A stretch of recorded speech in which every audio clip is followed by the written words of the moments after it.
One Wrestling Goes Old School. Starring The Laughter, Big Ray, Bill Schuyler, and Billy Ray Valentine. One Wrestling Goes Old School every Thursday night here at OneWrestling.com.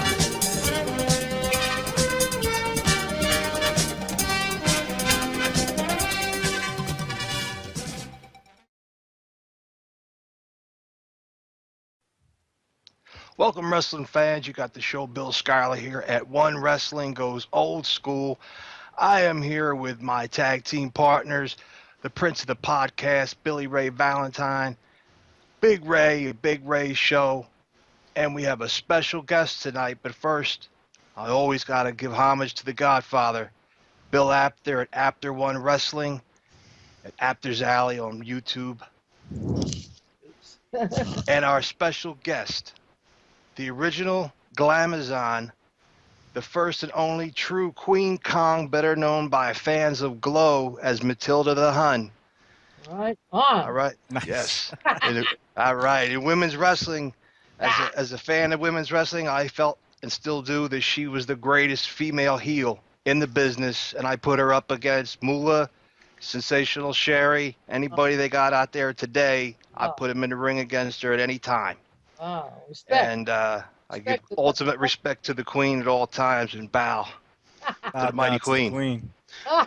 Thank you. Now, really quickly, before we jump in the show, Bill Schuyler, the wrestling world, we had some unfortunate news. Speaking of heels, and if I may, I wanted to take a quick second to pay homage to one of the greatest heels of all time. Yes, we're talking about Ox Baker, who just passed away recently. Depending on when you're watching this video, Matilda, do you have any maybe memories of Mr. Ox Baker?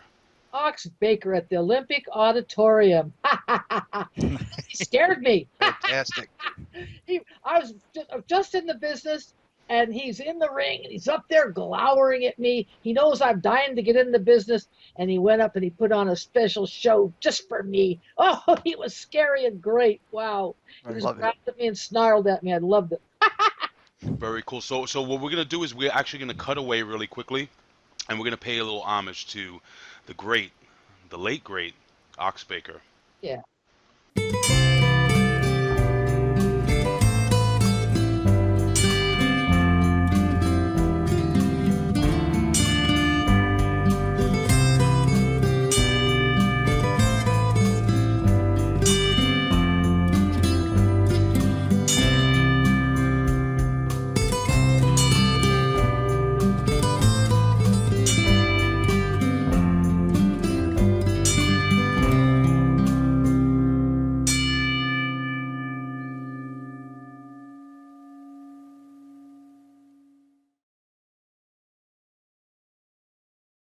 All right, wrestling fans, as I said, we have Queen Kong here, Matilda The Hun, and I want to jump into discussing her career. It's been a long career full of all types of things. She didn't start out in wrestling. All right, I heard she started out, as it says in her book, which if you don't mind, I'm going to show out here. You got her book here. Yeah. The Glamazon Queen Kong, My Life in Glitter, Guts, and Glory by the Queen herself. And she is a pro athlete, star of G.L.O.W television, a mud wrestling pioneer, roller derby queen, actress in film and TV, and also a pioneer in the sexual revolution. Inventor of phone sex business here in the States and a world-known dominatrix. Very nice. Also a writer and a photographer and a model. Wow. And again, the Glamazon Queen Kong, My Life of Glitter, Guts, and Glory at queenkong.com. Outstanding. Now, I just now you said something about being a dominatrix, and we're gonna get into that later, I'm sure. Matilda, I mean, you know, I bought a little something special. Oh, So something special for you, darling. familiar cuffs and chains. Sorry, Pig I had Ray. to put one in. Yeah, Pig Ray. I don't know if Ray's ready for that, man. To be honest with you. Will Yeah, he I love. survive? Always ready for a challenge, guys. Always ready the for challenge? a challenge. Oh yeah. All Oh, right. So go God. ahead, take it away, Bill. I'm sorry. All right, not a problem, Queen. I got to ask you. I mean, you started out, as I said, you were in mud wrestling, roller derby. Tell us about how the real story behind like the roller derby. I remember that as a kid, seeing that at the tail end. So awesome. Yeah, it just looked always phenomenal action. And I skated all throughout my teenage years. I lived up on the lonely Running Springs Mountain, and there was nothing to do except roller skate. So I went roller skating, and I was good. So when I saw roller derby, I said, "Wow, I wanted to do it." I didn't have the opportunity until I actually got into mud wrestling, and the owner of the T-Birds saw me in the mud, and he said, "Wow, why don't you get on some skates and clean up your act?" That's So awesome. I did. I went to the Olympic Auditorium, and I started training with Ralphie Valadares, the one and only. God, rest in peace. And just fabulous, fabulous people, and so just incredible experience of power and glory. You're going 20 miles an hour around that track when you're on those skates, and I'm 6'3" in my bare feet. So you put 5 inches of skates. I'm 6'8" up there. So most skaters Wow. could go underneath my legs. So they call me the Rolling Mountain. That's what, Rolling Mountain. the Rolling Mountain. Fantastic. Yeah. And with that, go ahead, Now, Roland. I just wanted to ask you a quick question because my father and mother used to love roller derby, and a question that I had was, I mean, during those times, were the outcomes of the roller derbies predetermined, or was it pretty much all like straight shooting? It's like, all of our wonderful theatrical sports.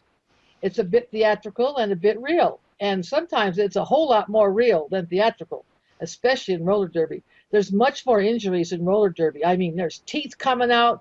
We take a rail, you break a shoulder, you pop joints. I mean, I said you're going 20 miles an hour, and when you hit the track, there's no cushion, and we're on concrete, so there's a lot more chance for terrible accidents, and so we do our best to make the game run the way it's supposed to, but there's always cheaters.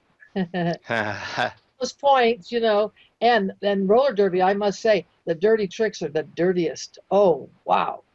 It's just amazing. Well, I had one last follow-up question. I'm sorry. I got to say this, Bill and Billy Ray, and Matilda. You know, I actually wasn't going to be a part of this. I was just going to produce it. But I'm literally such a huge fan of yours, and I grew up watching. And it's funny because, I was really young, and for some reason I couldn't take my eye off the pretty ladies wrestling in the ring. But the truth of the matter is, I really wanted to be a part of this. So first, I wanted to let you know that. And my last question to you regarding roller derby, and roller derby has always been really interesting to me. But how was there ever a time that it got really real for you? Ooh, let me see now. Well, I'm trying to think of the girl that I didn't like. I can't think of her name. Isn't that terrible? But she was a blonde, and she skated for the T-Birds, and she was a big mouth, and she was jealous of me because I'm so gorgeous, of course. And I'm getting more attention than her, and she actually, she came up and knocked me. She was a much more experienced skater than I was, so she came up and she gave me the big old elbow, and that goes into the boob on me. So it goes into the boob and the rib. She took the elbow up on me, and it really hurt. And Wow. I was knocked down. And and then the skaters went over me, and I actually have a permanent injury on my knuckle, my left hand. The skates went over it, and I'm lucky I didn't break it, but I was messed up. Yeah, and I messed up some ankles real bad too. I got actually more injuries from that. I mean, like I say, there's a brutality to it when you get out there. Whew. And plus that, there's 10 people against 10 people. You don't know where it's coming from. One-on-one, you can protect yourself a whole lot easier than, when they pile up and there's 3 girls and they're doing a jam and one of them whips you into you, it's hard enough to stand on your feet when you're only 5'6". Yeah, that's what always amazed me was when they would do those triple team ups and just smash you guys into the sides. It's just unbelievable. Take a rail and you're gonna have bruises all across your chest. I mean, it was brutal. But No give. but the audience again, that's what hooks you. The audience is so exciting. I mean, the Olympic auditorium was packed, and then we used to take the fun thing was taking the bus trips to Vegas, and we'd have all this skaters on the bus, and we just let our hair hang down, and just have a lot of fun, laughter, and play jokes on each other, and it doesn't get any better than that. You had to have a lot of fun because you grew up in a very small town. As I was reading your book, you guys had moved to a small town out in the middle of nowhere, and to be living out in L.A., young, Yeah, big and beautiful, and then going back and forth to Vegas and L.A. and the whole scene back then, that time period. Oh, thrilling. Yeah, it was very thrilling. And I was an ugly duckling. I didn't have one date in high school. I didn't go to the prom, and my beautiful husband was my first love, and I wasn't real experienced, but I was dying to be experienced. I hear you. So getting out there and having fun and being noticed for my talent and especially as an athlete. I never dreamed I'd be an athlete. I failed at everything in high school. I wasn't good at anything. I was a great swimmer and I was a great skater, but there was no competition in that. I didn't know what to do with competition. I had to learn. It's when you're awkward, you don't know until you get some training, So, yeah, that was incredible. Can I step in here for a sec? I just want to say one thing. When I was a kid, I used to watch you on television, and I never once thought that I'd be sitting here talking to you, so this is kind of surreal for me. Also, like, just seeing you here, you have such an infectious personality. It just pops out. It's like you were meant to be in entertainment from day one, regardless. Like, you were meant to do this. You're so infectious. I mean, am I the only one? You're not alone, bro. She's got that goddess vibe. It just pops out and grabs you, Well, my life there, man. So roll on, Mr. Schuyler. All right. Your roller derby career had come to its end, and you wound up getting involved in film and TV along the lines, and you had you had somehow created the phone sex business here in the States. Oh yeah, sorry. And that must have. I mean, I gotta applaud you for that. I mean, that was something nobody ever thought of it, and you put it out there. That's great. It's really funny. Sir Poopsie, that's what I called my husband, my beloved husband, and God rest his soul. We were swingers at the time. That was the late 60s, early 70s, and that was the life. That was the thing to do, was have Bob and Carol, Ted and Alice, and do some craziness. So we were exploring our alternatives. We were pioneers in the sexual frontier, and we agreed to that. We dearly loved each other, but we agreed to experiment. And part of our experimentation was putting an ad in the newspaper for horny guys to call us. And so in the free press, we're probably the first ones that ever did this. Said, horny guys, call what I call Daisy May. That's what I called myself then. Call Daisy May, and she's going to tell you a sweet story, and you can help us live in our little commune. We wanted to make a commune, so we were interviewing people for that. We had several girls living with us, friends of mine, and we wanted to get some guys in there. So by accident, when they're calling us up and they're breathing hot, and they go, Daisy, what are you wearing? What color's your panties? Well, how do your panties smell? And I go, what? You jerk! I hung up. I was like, oh no, this is not what I was looking for. I mean, it's one thing to act crazy, but this phone thing was like, wow. They're doing the thing. Oh yeah. They're touching themselves, and you can tell what they're doing. It was shocking and embarrassing, but then Poopsie decided, we're going to record this. This is funny. He said he put the speaker on the phone. In those days, you had to do the funny little stick-on thing to the phone, and he was a great master at all technology. So he'd plug it into the reel-to-reel, and we broadcast it. and kids would come over from up the street, and we'd get high, and we would just, it came to me very naturally to ask them questions. Well, they say, "What are you wearing?" I said, well, "Never mind what I'm wearing. What are you wearing?" And so I'd get them to tell me about themselves and what's your fantasy? And did they tell me some fantasies? And so we recorded it, and then we had to move. We had thought nothing next of it, but then Poopsie goes, we gotta tell the people where we're moving, just by the last minute thought. So I put an ad in the newspaper. On the phone, said, Daisy May has moved. Now, if you'd like to continue your phone fund, send $10. No, I think it's only $5. Send $5, and we'll give you our new phone number.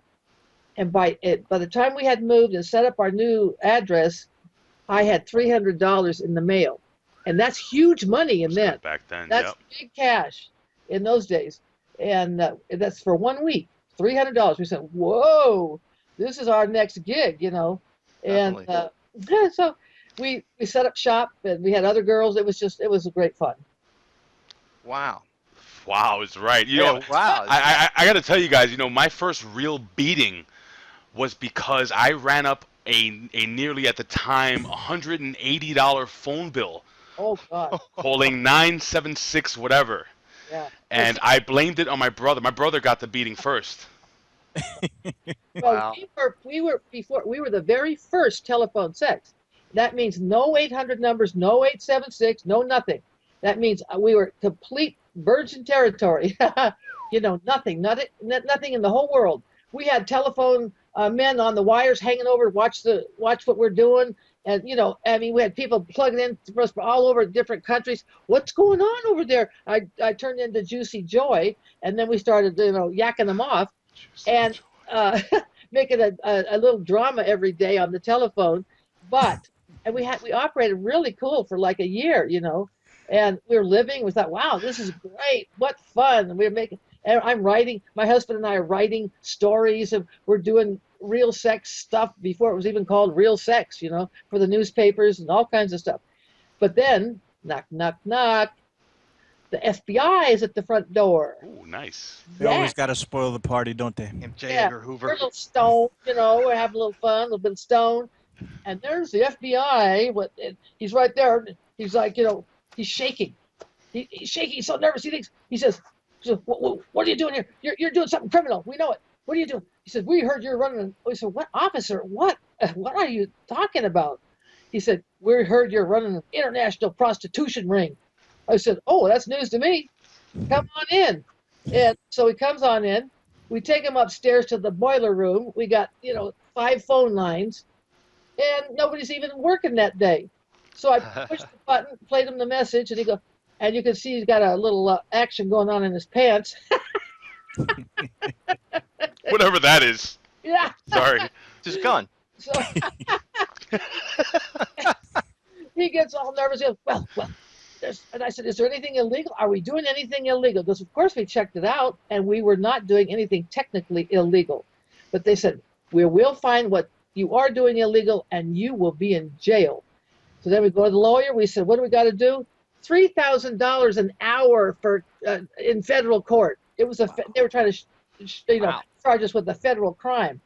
And I go, oh, my Lord. So we said, we got scared. We moved.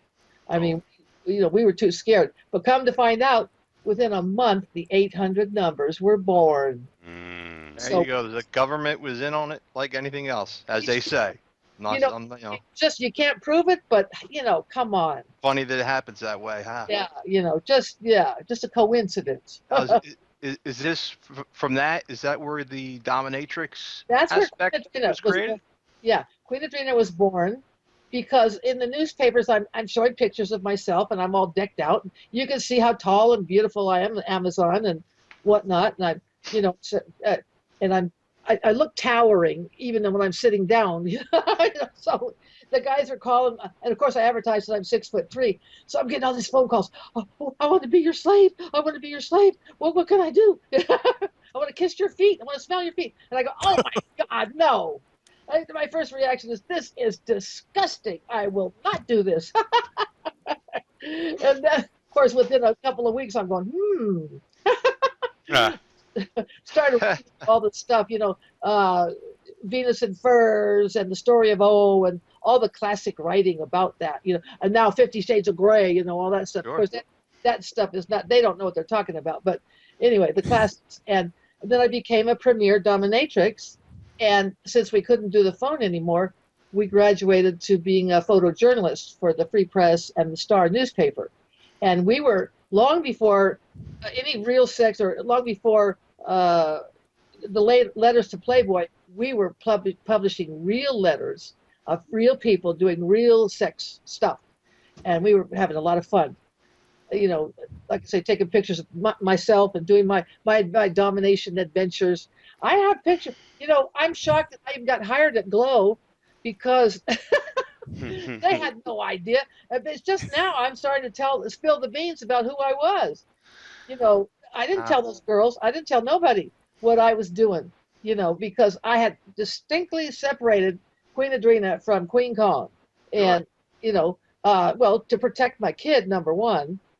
And then, but number two, I found in those days in Hollywood, you were not allowed, to be anything kinky, and be in the movies and the television. So I had got hired, to do this great wrestling stunt work, Brian Keith's little sitcom, and he was going to hire me as his full-time housekeeper on that show.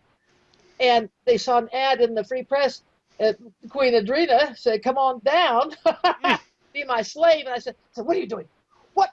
We were going to do this, but now you look at this." They almost fired me. And I said, was that the show you with Mr. French?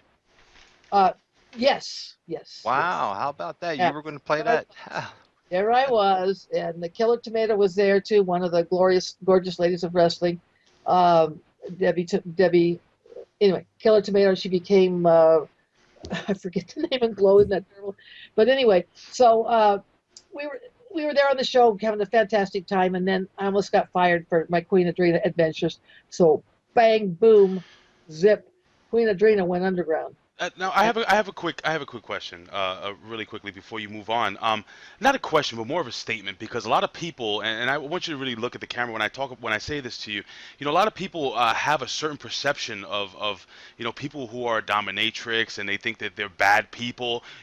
I mean, me personally, I don't like any of that stuff. I mean, I'm not into that stuff. I don't, I don't like getting whipped or beaten or choked. Anyway, I'm sorry, but basically, I mean, could you kind of dispel the whole fear of I'm sorry, these things are like on my wrist. The whole fear of a dominatrix and the misunderstanding behind the people that actually enjoy this life. It is, it's really, this is a game for highly intelligent people whose fantasies go beyond this reality.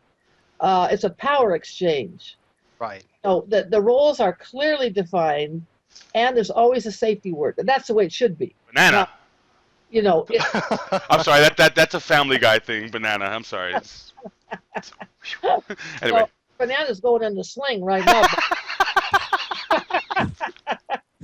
Oh, really quickly before you before you move on, and I almost forgot about this, Bill Schuyler.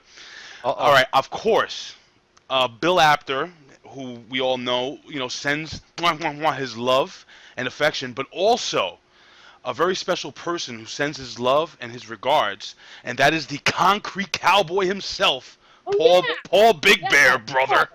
Yeah, Paul, my dearly beloved friend. Oh man, he loves you. He's in my book. He helped me write a whole chapter about the PWOW days when we were in Philadelphia.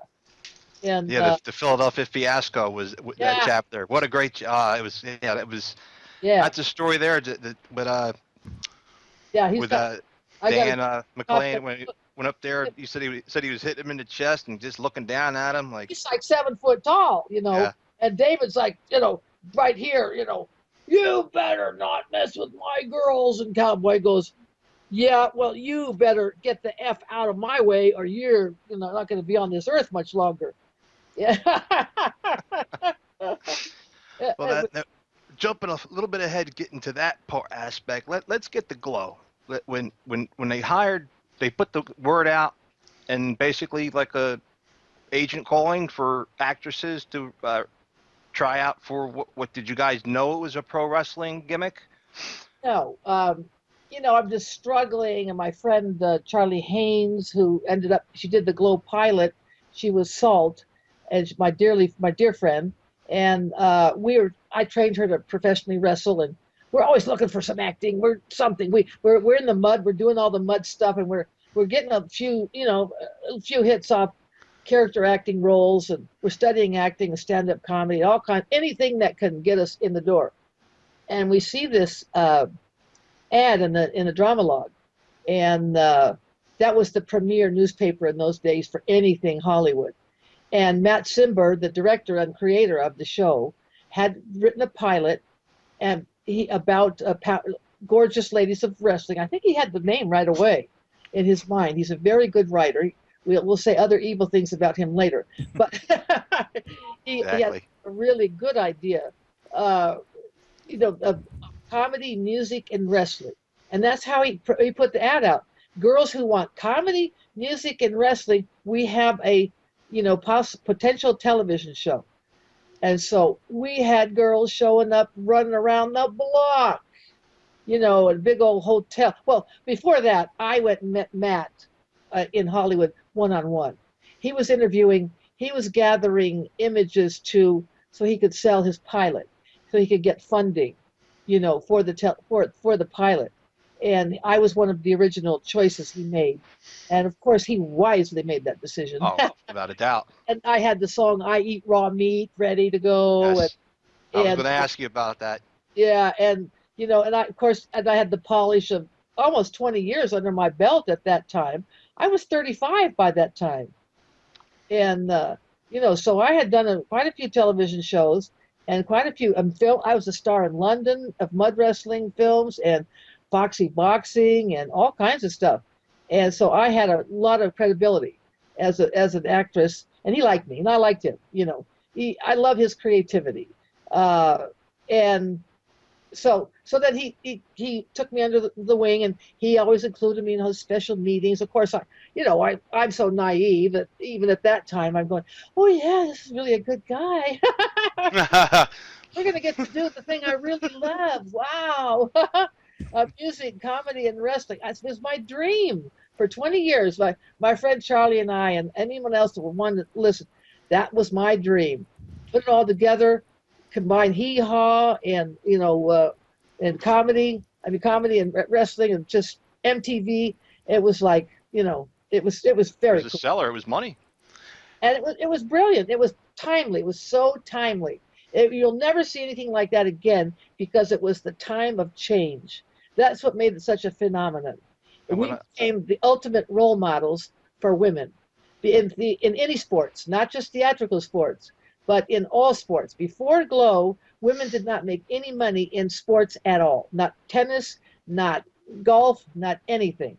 So when they saw the dollars and the ratings we were bringing in, all of a sudden the wheels started changing in the world. Not just that, it was I was the most surprised that our fans were women and children. I thought we were too sexy. I thought, oh no, the families aren't going to let the kids watch this. And sure enough, they did. Yeah, we did. Yeah, and we affected y'all a little bit, I think.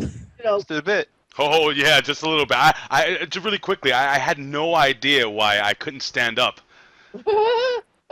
She got that. I love you.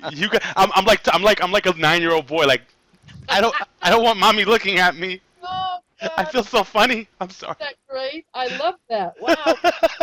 That was the guys that made our documentary, G.L.O.W the movie. They were like that. They were your age, and they became a man, so to speak, by watching us. Yeah. Oh yeah. So they want to know what happened to us. So we had created the lovely documentary from that. But Great movie. We reviewed that. Incredible time for all of us in that show. I mean, we're especially for me. Wow, I just thought I had arrived, which I did. We're in Vegas. We have our own showroom. We're traveling, all over to sell the show all over the different states, and we went to Puerto Rico. We did all kinds of crazy stuff, and we had a world viewing audience. And of course, at the same time that we're getting all this fame and all this, the G.L.O.W management is telling us, "Oh, you're not, you're not that famous. We can get lookalikes easily. Don't get your head too big. The show is the star, not you." And now you guys were at that time. You had a certain guy in the wrestling business who was a little upset that you were taking his ratings away. Oh yes.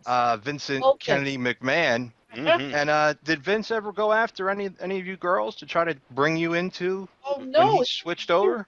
Detestable to him. Are you kidding?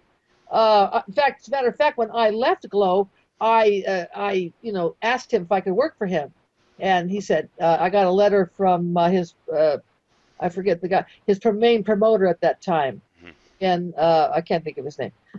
But anyway, I wrote a letter, big letter. My husband wrote a fantastic letter, and he's a great writer. He said, you should hire Matilda.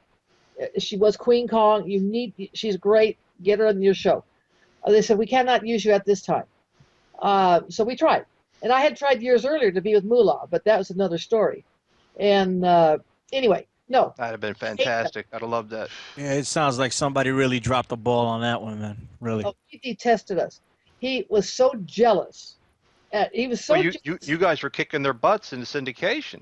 Exactly. And he told the TV stations, if you put G.L.O.W on to compete with me at the same time, we're out of here. He says, you're fired. I'm sorry, I had to do that. You're fired. Yeah, that's him.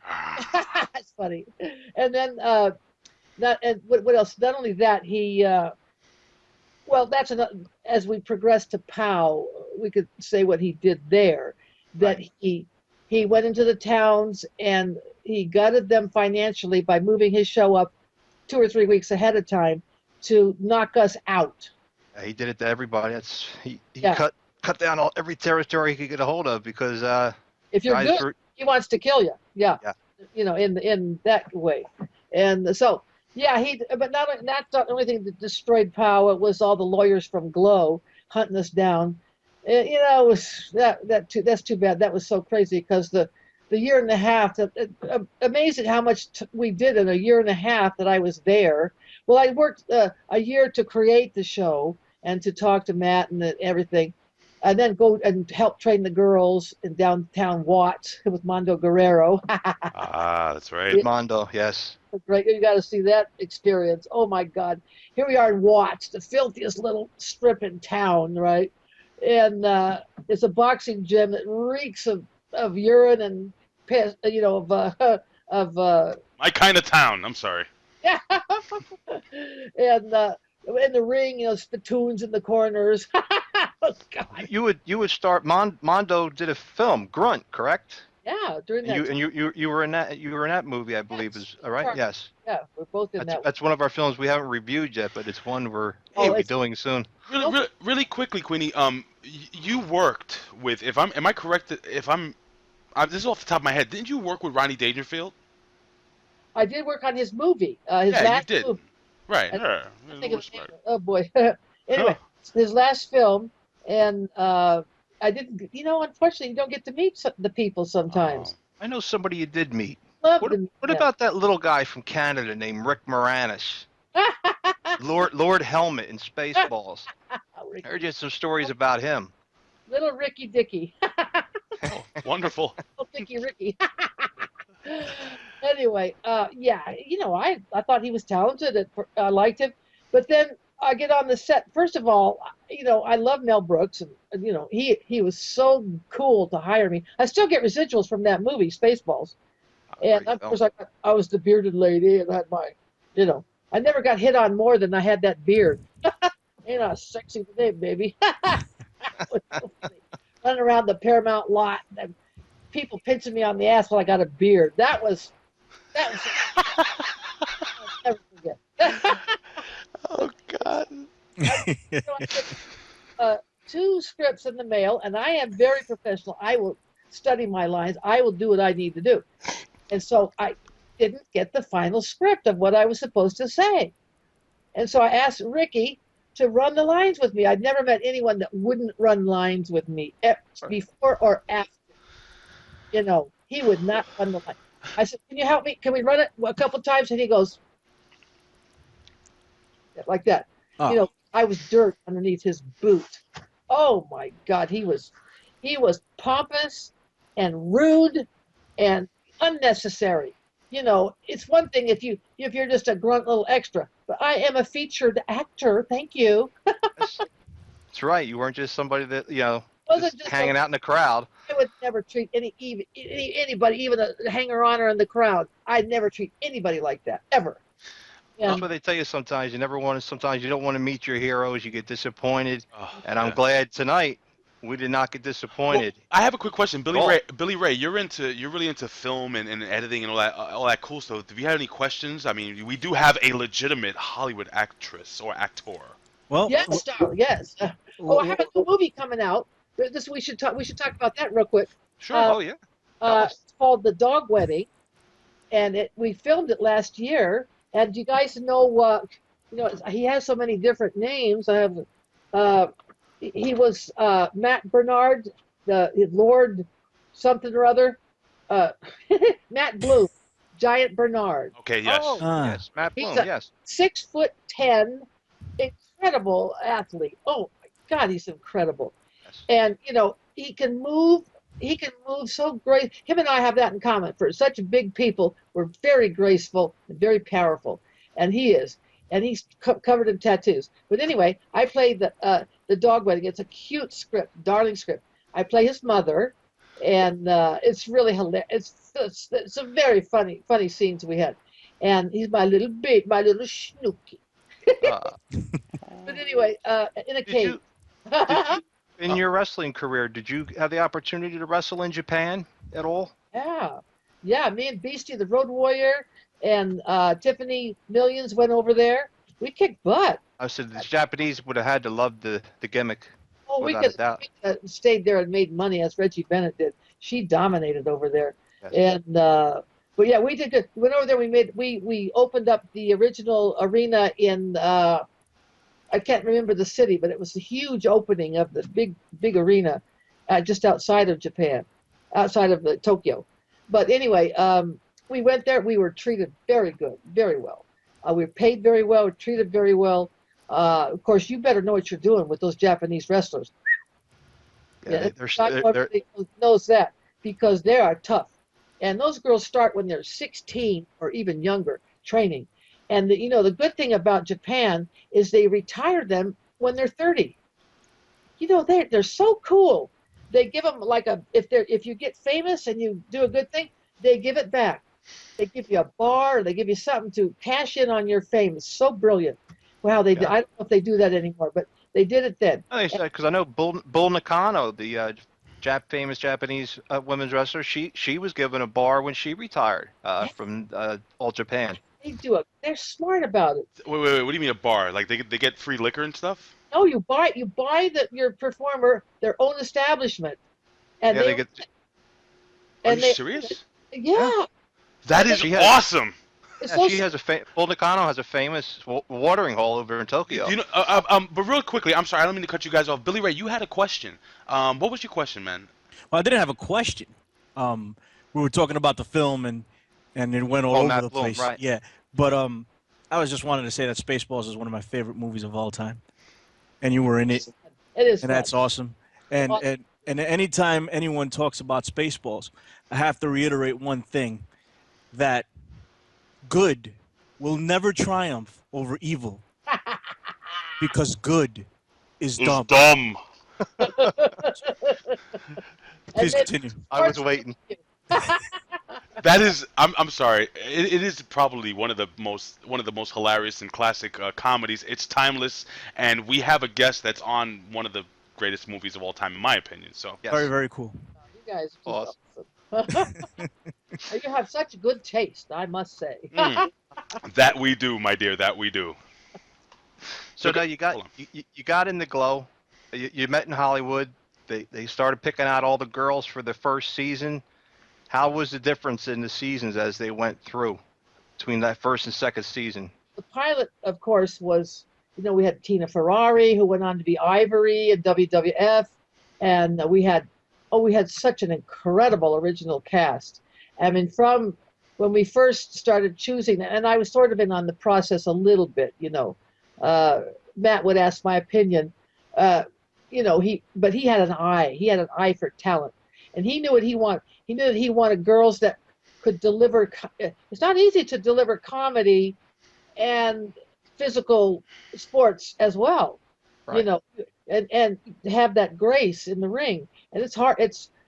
So I was a teacher of that to the girls, but you had to choose those that you felt had the physical strength and the acting chops, so to speak. And that was a whole grueling elimination process. But once we got the pilot girls, California Doll, of course, Mountain Fiji. Oh my God. See, that was the smartest thing he ever did, was get me and Mountain Fiji, two incredible giants, female giants. You'd never been seen before, never has since. Oh. And, so we had that. And then we had, the first time I saw Fiji, I thought, oh my God, where'd she come from? Then I find out she's a shot putter, and she's so amazing. She still is. But anyway, so we had the pilot. It was very special. We shot it in Vegas. We went to the television convention where we changed the world, and that's where we ran into, Hulk Hogan and all the boys. And they were hissing at us, jealous. Oh my God, they were jealous. And and we taught them a thing or two. We showed them how it was to be open about it's a theatrical sport. Doesn't take away any of the brutality, right? In the least, but it does give you a chance to play with your audience and play with your character. And our inclusion of wild makeup from Joanne, the special Joanne makeup woman. Oh my God, she made with the chainsaw and chainsaw and Spike. Oh my Lord, you just never seen anything like it or since. And so we're all, and Hollywood, of course, Hollywood and Vine, and Hollywood's famous in her own right, going all over the world, and she's a great athlete and performer. All the girls were. All the Glow 1 and 2 girls were just, top notch. You couldn't get any top notcher. and correct, David and them had you guys live separately as the good. You guys all had to move to Vegas. Yeah, the good girls had to stay in kayfabe, and bad girls on one side and the other, right? It to us to kayfabe, and the good stay with the good and bad with the bad, Yeah, I found when I found that out, I thought that was amazing because as we were talking about WWF at the time back then, they were trying to get that changed, which he did by, as you said, kind of overcoming the athletic commission. We were the original ones to say it's a theatrical sport, and then he got on board. But it was him that fired the athletic commission. Oh yeah, he didn't want to pay the insurance, if I'm correct. Well, they're crooked too. Oh. They unfortunately we have nothing to protect us now. Nothing that I know of. No unions, nothing for the girls or the guys in the locker rooms. That's for sure. No protection, but the athletic commission, unfortunately, it wasn't operating the way it should. It took bribes, man. Well, that's not cool. Anyway. Allegedly. That's why I can't prove it. Allegedly. Billy Ray, did you have something to say, buddy? No. Just go ahead and roll on. I am. He's amazed, bro. I'm a big fan, and I'm soaking it all in. Speechless. I'll chime in at one point or another. Please continue. I'm intrigued. Good. Anyway, so we're in the high life, man. We're living the life in the Riviera Hotel. In the beginning, we lived in the hotel, and we had our beds made every day. Man, that's cool. And I ended up moving out and getting my own apartment as eventually the girls, started getting their own identities outside of the hotel. And, but we kept the good and the good and the bad with the bad. And it progressed to an even stronger level when Glow 2 and 3 came about. And 1 and 2, we were just trying to make a lasting impression, period, Sure. and we were pretty much, of course, girls are always going to have cat fights, and anybody's going to cat fight when you have such high stakes, in showbiz, Hollywood and showbiz, and Matt, the evil Matt, he promised the girl he's going to, like Susie Spirit, he's going to make her a star. And with sandwiches. Many sandwiches. I'll be right back, guys. Excuse me. Keep going. No problem. So yeah, so the evil one was quick to try to make his way through the roster, huh? Yeah, he promised the moon and the stars and the ultimate stardom to those that were nice to him. And he tried with me too, and he tried. Oh gosh, that's in the book. Yeah. Yes, it is. He invited me and Killer Tomato to his suite to have a jacuzzi with him naked. Now, you're into so many different. Oh, go ahead. I'm sorry. Go ahead. Tanya, again, the book is a tremendous read. And it's on ebook, Amazon.com. Yeah. It is. Yep. You can get it on E. You can get the real thing, which I got graciously given.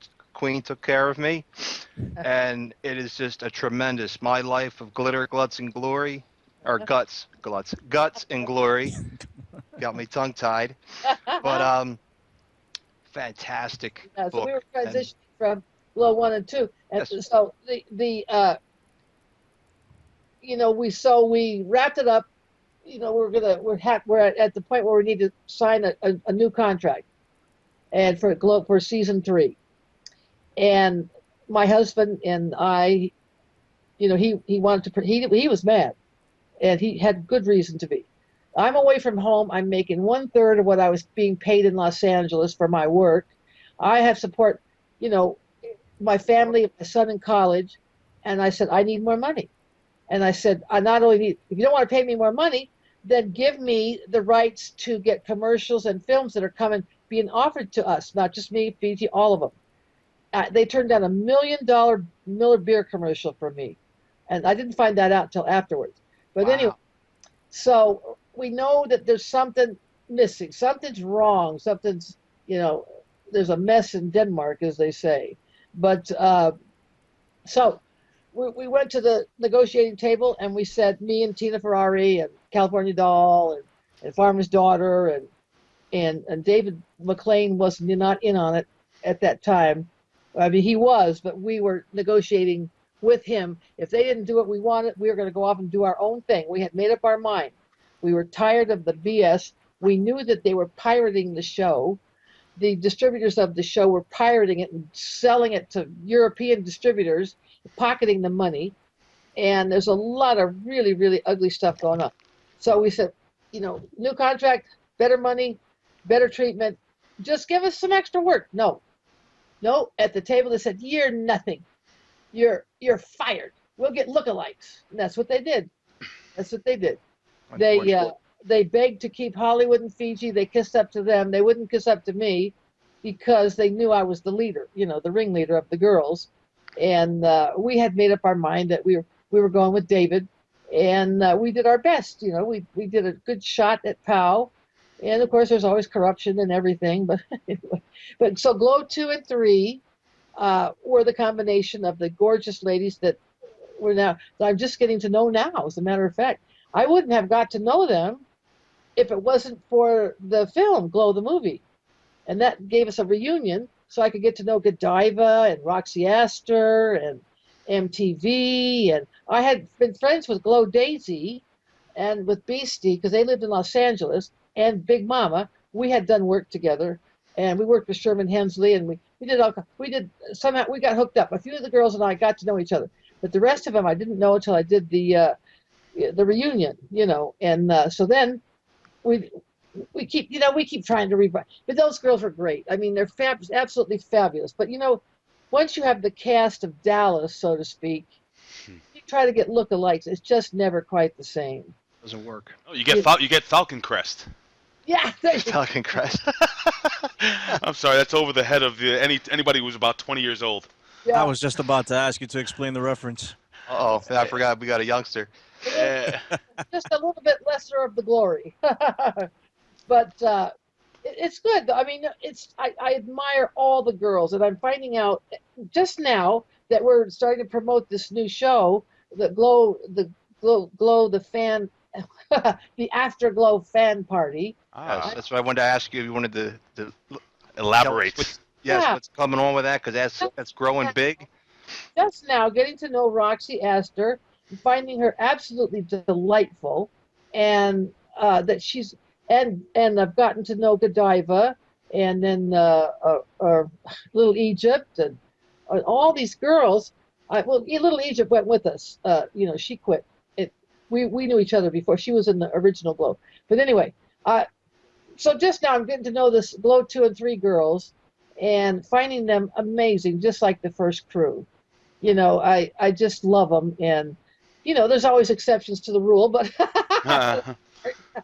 for the most part, the spirit of the girl is what amazes me. And that's what I hope that we're going to continue with, that spirit in future projects like the Afterglow fan party. And then there may be, we hope, if this is a success, I should say after this is a success. After its successful run, which is the 25th of this month, correct? Saturday. Yeah, this coming Saturday, the 25th, at the Acme Comedy Club in Hollywood.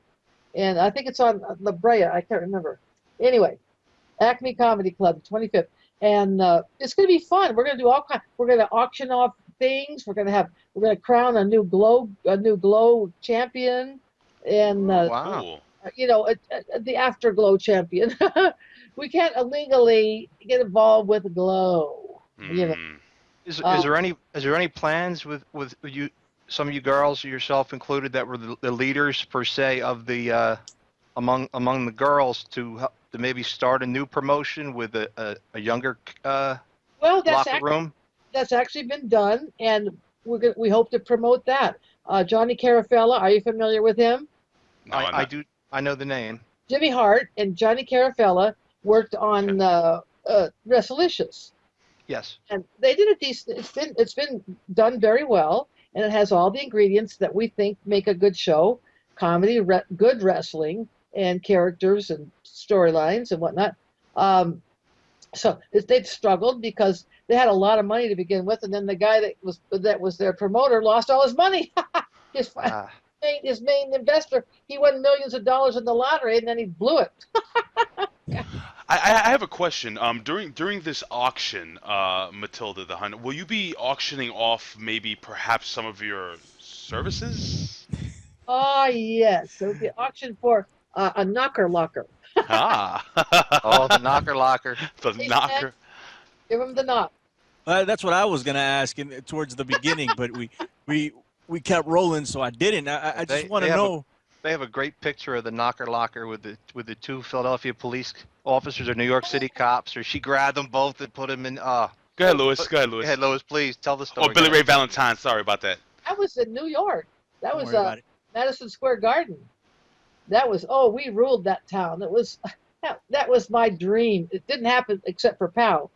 That's the one thing I'll always love PWOW for, is because we finally got to Madison Square Garden. Wendy Richter was there. She was a part of our group. And, it just felt so official and cool that we had crossed over from Glow wrestling to real wrestling, Right. And that's what we did with PWOW and with David. That's what his dream was, to put more the emphasis on real wrestling. Although can't see the difference. You want to know the truth. The ingredients were in both shows. I mean, it was good as sports and good characters. You can't tell the damn difference, but the real wrestlers think the Glow is not right. In my opinion, with Glow itself, and we had talked off camera about how the ring was not as safe as a legitimate ring. If they had just spent and gave you guys a real ring that was, not dangerous to your limbs. Yeah, that was the cheesy part of it. Was this fool Matt Simbert, his pink ring with the canvas that wouldn't properly bolt down, and with no spring in the middle, and Fiji and many of the girls are permanently injured as a result of that ring. That's not right. Really quickly, I don't mean to interrupt you. Billy Ray, ask your question, and I have a question for Matilda. Billy Ray. Well, this is a different question. I'll ask something different now. Um, it's clear that you are a fan of the sport, right? You're a fan of professional wrestling still to this day. I mean, is there anyone now of today's crop of females that you actually like that you would endorse? No, I thought about that when Bill said we're going to ask you that question, and I go, I know so little about what's going on today. I've watched the Divas, and I like it. I like the show. I love each and every one of them. I so they're doing what I would have loved to do. I think they're kind of copying what we did actually in a way, but they're doing a real reality show, and I like how they're portraying it, the truth, the pain, the suffering, and the passion, and the fun, and so I like those girls. The only thing I don't like about current females in any sport is the fake boobs and the fake asses. Right. And the steroids. That's Absolutely. yeah. Allegedly. Allegedly. My question to you, and this is something that I'd be an idiot not to ask you. Now, there was a scene that was actually played on television where, and I can't remember the young lady's name. I had it down in my notes, but I'm sure everybody will know. She jumped off the top rope, landed, and broke her arm. Right, Susie Spirit. Right now, so my question to you is, what was the feeling in the locker room when you girls saw that, and how did you feel that they basically promoted the fact that she broke her arm on television? Over and over again. And over, yeah. Oh, Right. it's horrible, horrendous when you're there and you see the blood spurting out. Oh, It was ungodly. Uh, they could have taken care of her a lot quicker, but they kept the cameras rolling, you know, and at the same time it brought a lot of attention to the show. So it's kind of like when the wrestlers kind of slit their foreheads a little bit, but um, it was disgusting, and it just showed the lack of proper training. Nobody should take a fall like she did. That was just, and again, the ring. The ring was pitiful. It would have never happened if it was a proper ring with the proper gear, the way it's supposed to go. It would never have happened. She just went splat, because there was no proper padding, no spring. Like I say, no give. it was more like a boxing ring, And right? even worse than a boxing ring. Oh, stiffer than a boxing ring? It's as stiff as a boxing ring, Okay, uh-huh. but when you have thick padding, you Right. think you're protecting people, but it only makes it worse Oh, yeah. Hmm. because you can't get your footing. So your foot sticks in and twists a different, odd, weird way. It was just stupid, plain stupid. And then when the girls, and this was the most despicable thing ever, when the girls were injured, they wouldn't pay the doctor bills. Oh, They had no. to be sued to pay the doctor bills. Not right. And No, not right at all. lovely Ashley, just love my dear Ashley, Tina and Ashley Cartier. She had to quit. She just got messed up so bad, and she had to sue to get her bills paid. So did Spanish Red, the spectacular Spanish Red. She was permanently injured, had to sue to get money. So did the Royal Hawaiian. Little Egypt, she tore both her rotor cuffs. I think she. Little Egypt, totally messed up. Oh, not good. I blame it all on the ring and lack of training. You have to condition yourself. You have to condition yourself for at least a year. I mean, Yeah, they were given a quick shot from most of the girls and then putting them out in the. good, and she could move it all. She's in there in 6 weeks. That's just not right. That was the evilest part of it, in my opinion. Lack of training, and what are you gonna do? Go ahead, Bill.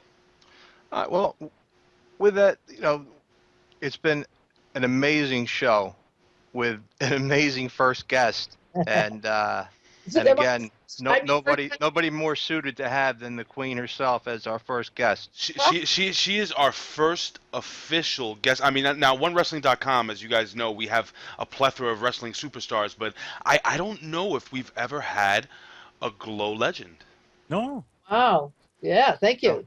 Yep, and we got to hear old school. Goes old school. Towards the end of our thing here, or are we still going? Yeah, we're still going. Yeah. Yep. Okay. I want to. We had hit you with a question. I call the triple threat. Billy Ray had asked you about any of the newer girls, and weren't up to date on them. I had a question in regards to that. You were as Queen Kong. There was a female wrestler some years back, not too far ago. She became Awesome Kong, but when she was in Japan, she was Queen Kong. Did that have anything to do with rights on your end, where she had to change her name when she came to the States? I don't think she changed it. As far as I know, she wasn't Queen Kong in Japan. She was Awesome Kong. Was she? She was amazing. amazing. She was the Amazing Kong. Amazing Was Kong. it amazing? In It's my fault. I felt okay. they were calling her Queen Kong in Japan. No, but I'm glad you brought her up, because I was actually gonna say that when I asked the question. Girl, that reminds me of Awesome Kong. That was the one that I would say I would love. I do love. And the amazing thing is, I met her at the CAC in 2 years ago, and she was transitioning from Awesome Kong to Karma. Right. She had the opportunity to go with the WF, and she became with child and didn't go. Right. And so but I believe, honestly, between me and you and the whole world, I think she was worried about what kind of contract she might get, because Vince has a tendency to really abuse women in their contracts. Okay. He takes. So I've heard, yes. Yeah, allegedly he takes somebody like her who has a incredible potential. She's another one. She's just a mighty mover, graceful and beautiful and just spectacular. I just love her. As I've seen her, I've watched her. She's the one I would watch. But anyway, so in CAC, she told me that she had known me when I lived in Carson, California. And she used to drive down my street to see if she could catch a glimpse of me. Oh, wow. How about that? Because she had watched the G.L.O.W show, and she knew I lived in Carson, Matilda, and she seen my ads in the paper for Queen Kong, my slamograms, my telephone, my telegram business, my singing telegram wrestling business. Sorry. And then, I forgot to bring that one up. The slamograms. Anyway, she knew I was there, and she drove down my street. And she told me that, and I go, "Wow, that's so cool." And so I think it's safe to say that she and I are buddies. I haven't had contact with her, but I haven't even heard from her. Have you? You guys heard anything? Well, yeah, actually, Bill Apter, I don't know if you guys, Bill Apter says that she's number one. She's one of the sweetest people, real, straightforward, but just a kind individual. Last I heard, she looks fantastic. She's lost a ton of weight. She's still working the independent circuit. Am I right, Bill Schuyler? Yeah, she's still working in independence. Yeah, she looks fantastic. She's supposedly working on a reality show of her own, going for whatever maybe her training regimen was for the weight loss, and probably a new workout type of thing. That's the last I heard, and I haven't seen her since. Wish her all the luck and success. She deserves it. You'll never see. I'd have to say she tops me in the sense that she lived in Japan for over a year and performed on their level, and that is something I don't know if I could have done. I could have done it when I was 20 years younger. I don't think I could have done it, but she did it. And yeah, I got two other questions for you. I've been curious about is there any professional wrestler that you regret not having had the opportunity to get in the ring with, girl or guy? Well, that Awesome Kong could be one. Boy, wouldn't that be something? Imagine that. That's a dream match, guys. There's a dream match right there. Right? There's a fantasy game for us, but Wendy Richter, she was the one that everybody admired in my day, and she was with PWOW, and ironically enough, we were supposed to have our match. We were building up to that before the show, went kaput. But here we are in New York City, going to go on Madison Square Garden. And they said, "Hey, Kong, why don't you wrestle Wendy? We want to do it." I go, no notice. In fact, it Build was an up. hour, 2 hours before showtime.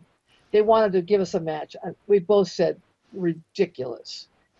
First of all, you got to up the pay. You got to have some training, and they expected us to go in there cold. That was just ridiculous. But yeah, I would have loved to match my wits. And that was my second question. Yeah. And you hit it. Wendy Richter, who you would like also to have got in the ring with as well. Yeah. She's incredible. She was a great, and she's tall, and so I like that. She's an Amazon. She's great. She's terrific. Wow, could you imagine a triple threat match between Matilda the Hun, Awesome Kong, and what's the Japanese girl? Toyota? No, not Toyota. Bull Nakano. Bull Nakano. Yeah, that would be fantastic. Dream match. There we go. Heroes. Steal that one, Ray. Yeah, it's gonna be superheroes. Holy cow! I mean, Billy Ray, do you have any questions before we wind down? Oh no, I mean I just want to say, it's not every day you get to talk to royalty, so I was very, very, very happy to be here and partake in this conversation. I mean, if you're not a fan, if you didn't know who Queenie was or is, you'll definitely come away being a fan after this interview. She's just so engaging. It's been a pleasure. Thank you for coming on the show. Yeah. Wow. And before you close out, again, guys, I wasn't going to be a part of this, but for people like me who grew up in the 80s, G.L.O.W, again, me and Bill and Billy Ray have said, we just liked wrestling. We're not one of these guys that we hate TNA because it's not WWE. We love WWE because it's, we just love wrestling. And I grew up watching wrestling and I like pretty girls. So, but it was also good wrestling. It was the probably part of the birth or the unrecognized birth of sports entertainment and what we know today as sports entertainment. I give you ladies the absolute full credit. I pay homage to you ladies because what people don't realize is that syndicated show helped pave the way for what you see now on WWE and TNA wrestling television. So again, as myself, I was a huge fan, and I'm not saying it because you're here. I'm telling you from my heart. I mean, I was a kid. I loved watching you guys. I loved watching you go against Mount Fiji. That was awesome. I couldn't wait to see you two ladies go at it in the ring. And for me, this has been an absolute and unmitigated pleasure. Thank you so much, dear. Unmitigated. Unmitigated. Guys, just rob my thunder, Queenie. It's been an honor and a pleasure to get to talk with you and have you here on the show tonight. And I wish you all the luck in upcoming with these afterglow parties and success in everything you got coming down the road. And I think you got so much power and charisma with you.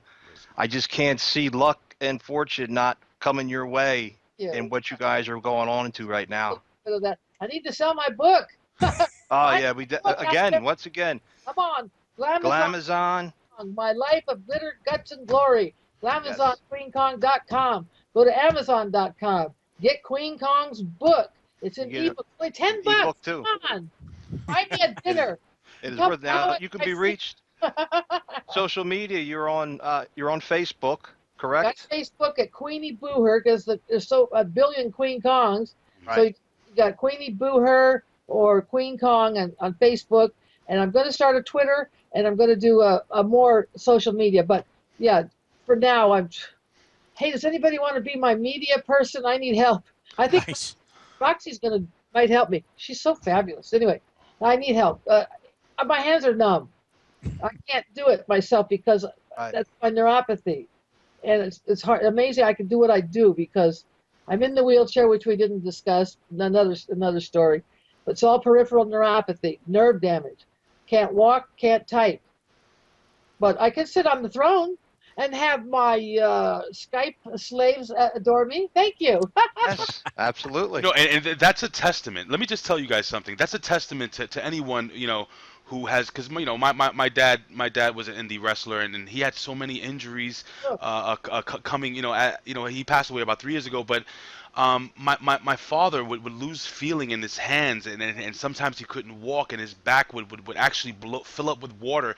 And the thing is that, you know, Matilda, what's awesome about you is that if you didn't say that you had all these issues, if you didn't say you were sitting in a wheelchair, the fact of the matter is that no one would know, because your smile, your engaging personality, like Bill Schuyler said, your charisma just literally shines through this TV screen or this computer screen, wherever you're watching it, or your cell phone. I mean, social media is an amazing thing nowadays, and it was, again, an absolute pleasure. You are one of the kindest, sweetest, one of my favorite guests. You guys know we do the Can-Am Wrestling Show. I'm telling you, you are amazing. Forget about Awesome Kong. With all due respect, you are the amazing one, my dear.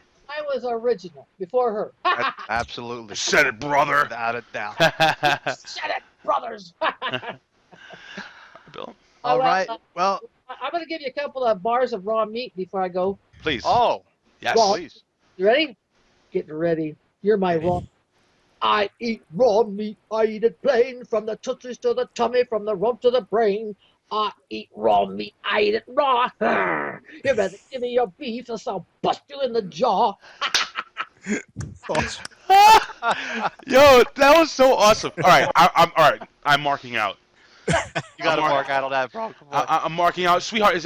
Are there any other social media websites, anything that you want us to promote before we close down? God, I'm so tired. I can't think of it. Nope. For now, that's it. Just come talk to me some more often. Let's talk off more. Oh, absolutely, Yeah, absolutely. social Again, media, we're on all the time. I'll make sure that Paul Big Bear gets your love and Bill Apter. Bill, yeah, Bill Apter, yeah, fabulous. All right. He's doing great. Okay, Bill, love you. Thank you. we love you too. Let me just run down our social media for you, Bill Schuyler, if you don't mind. Ladies and gentlemen, you can follow us here at One Wrestling on Twitter. You can follow me at Big Ray Show. Follow Bill Schuyler at You Got the Show. Of course, Billy Ray Valentine at Billy Ray Hustle. Don't forget our partner, our TNA reporter, Andre _Corbeil, and of course, the one and only Mr. Bill Apter, the legend, the Godfather, at Apter One Wrestling. Bill Schuyler, take it away, my friend. With that, I pay homage again to my queen. Thank you for all the years. And again, looking forward to everything that's getting ready to come. I'm big things are coming. I feel it. I can tell. Thank you. Billy Ray? Thank you. Billy Ray? It's been a pleasure, as always. Beautiful, beautiful. I mean, I'm such a big fan now. I was a big fan before. But after this, there's just no way somebody can come away and not love you after this. You're just amazing. Made my life today. Let me tell you something, dear. You know, I always say this after every single show we do, and the truth is that I would do this for a living, but if I can't, I'm sure we would all do it anyway. Why? Because we love talking wrestling. And Bill Schuyler? With that, see everybody down the road. And we'll see you at the matches.